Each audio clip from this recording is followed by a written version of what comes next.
နေဖုံးဝင်ရေးသားတဲ့ဥပေါ်ဦးနဲ့လှတော်သားဟာတာပုံမြင်များစာအုပ်ကကောက်နှုတ်တင်ပြထားတဲ့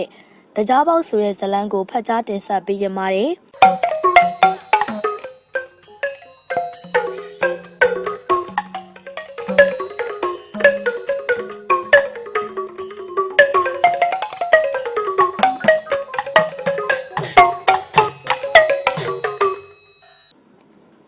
ဘိုးတော်မင်းတရားကြီးကတမနက်မှာ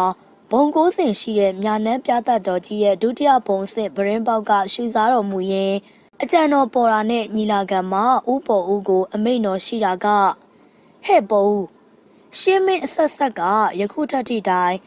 မြာနန်းပြသတ်တော်ရဲ့ဒုတိယဘုံအဆင့်ရှိဗရင်ပေါက်ကိုဘာကြောင့်တကြားပေါက်လို့ခေါ်တွင်ကြောင်းရှောက်ထားရမယ်လို့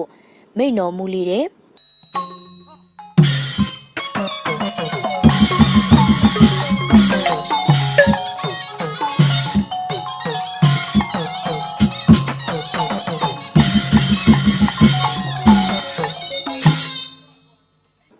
အဲ့ဒီခါမှာဥပေါ်ဦးကမှတ်လာပါဗျာဒုတိယဘုံအဆင့်ရဲ့ဗရင်ပေါက်ကိုရှင်းမင်းများအဆက်ဆက်ကတကြားပေါက်လို့ခေါ်တွင်ခဲ့တာက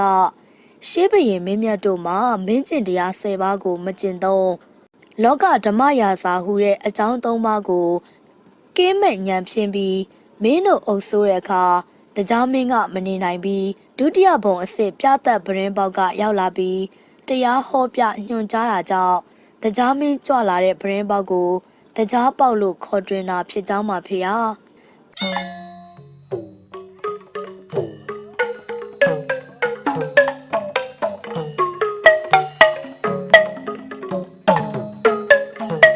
ဘိုးတော်မင်းတရားကြီးကတအံ့တော်ငေးမောနားထောင်ရင်းတကြားမင်းလာရောက်တရားပြတဲ့တကြားပေါက်လို့သာဆိုရဲ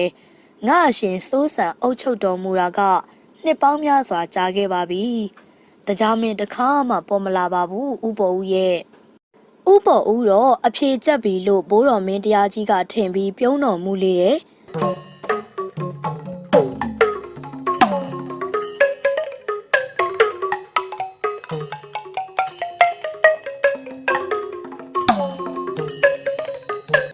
ညံထက်မြက်တဲ့ဥပေါ်ဦးကထွေထွေထူးထူးစဉ်းစားမနေပဲပြန်လည်လျှောက်တင်လိုက်တာကမှတ်လားပါ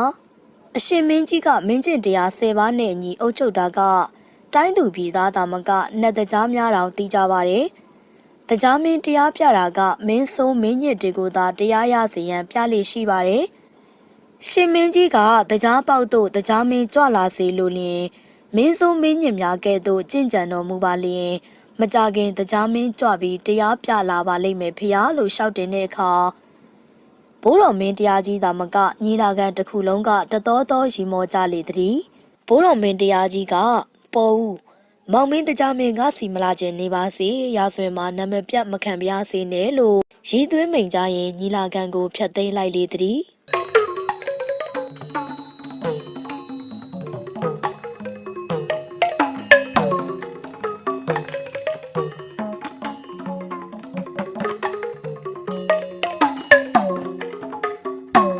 ဥပေါ်ဦးရဲ့ညံကောင်းတဲ့စကားကြော်ဝပုံတွေကိုအတူယူနိုင်စေရန်အတွက်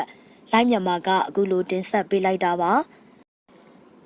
အခုလိုဘဝတုတရစရာဇလန်းတွေနဲ့စောင်းပါးတွေကိုထပ်မံတင်ဆက်ပေးပါဦးမယ်ဘဝတုတရခြင်းရင်ကျမတို့လိုင်းမြန်မာ YouTube Channel နဲ့ Facebook Page ကို Like and Subscribe ပြုလုပ်ထားဖို့တော့လိုပါတယ်နော်